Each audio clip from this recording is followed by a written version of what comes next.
Welcome to your Science News Update for February 6th, 2026.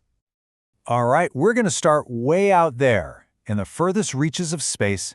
We've got two incredible findings from the James Webb Space Telescope to talk about. So, first up, JWST has spotted something truly amazing: 5 galaxies all merging together. They're actually calling this system JWST's Quintet. Now, what's really blowing minds here is when this happened. We're talking just 800 million years after the Big Bang. I mean, that's way earlier than our theory said was possible for a merger this complex. The models basically suggested it should have taken a lot longer for gravity to get its act together and pull these huge structures into one place. So what this tells us is that the early universe was, well, a much busier place than we thought. I mean, to see starbirth happening this intensely, so early on in cosmic history, it's really forcing scientists to go back to the drawing board and rethink how fast galaxies could actually grow and evolve. Okay, for the second big discovery, astronomers use this really cool trick called weak gravitational lensing to basically see the invisible. Think of it like this.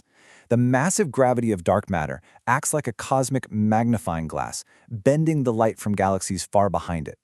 This creates these tiny distortions that an instrument like Webb can actually pick up.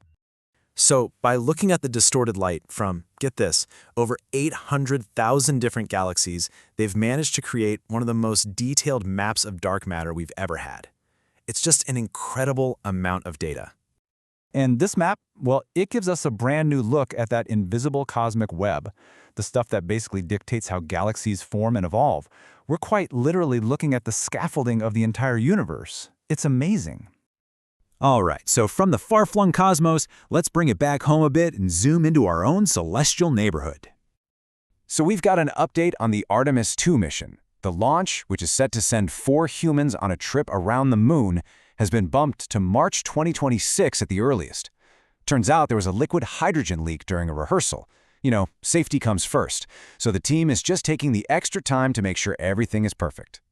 But hey, despite that delay, the science part of the mission is actually getting bigger. It's becoming this really crucial platform for figuring out what deep space travel actually does to the human body. And that research, absolutely vital if we're ever going to plan those long trips to Mars and even further.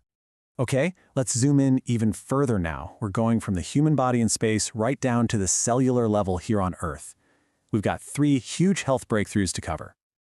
First up, in what is a massive step for personalized medicine, researchers have created the first ever complete functional map of a cancer gene called CTNB1. What they did was painstakingly test all 342 possible mutations in a critical hotspot of this gene. They wanted to see exactly how each and every one influences tumor growth. So this isn't just about looking at the gene, it's about understanding what every single possible version of it can do. And what they found is huge. It turns out different mutations have different strengths. This could finally explain why immunotherapies are so effective for some patients but don't work at all for others. You can kind of think of it like a car's accelerator pedal. Some mutations barely press on it, leading to slow growth, while others just slam it to the floor. A map like this could let doctors predict how a tumor will behave and pick the absolute best treatment right from the get-go.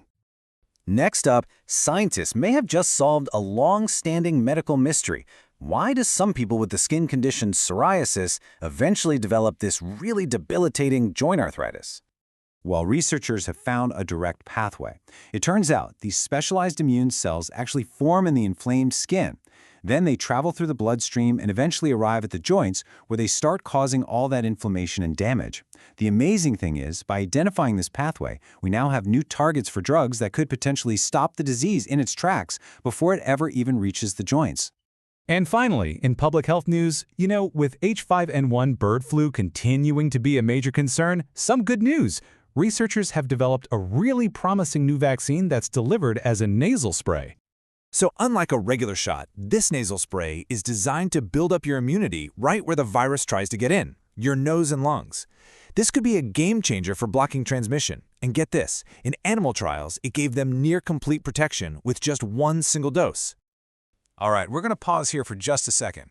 If you're finding these science updates valuable, please take a moment to like this and subscribe. It really helps us continue to bring you more news like this. Okay, for our last story today, we're landing squarely back on planet Earth with a pretty critical environmental warning. There's a new synthesis report out, and it's highlighting a severe snow drought across the western United States. And this is a direct result of a really warm and dry January. And just to give you some perspective on how serious this is, the current snow cover is at its lowest point in more than 20 years. You have to remember, this snowpack isn't just for skiing. It's basically a giant frozen reservoir that whole regions depend on for their water all year long.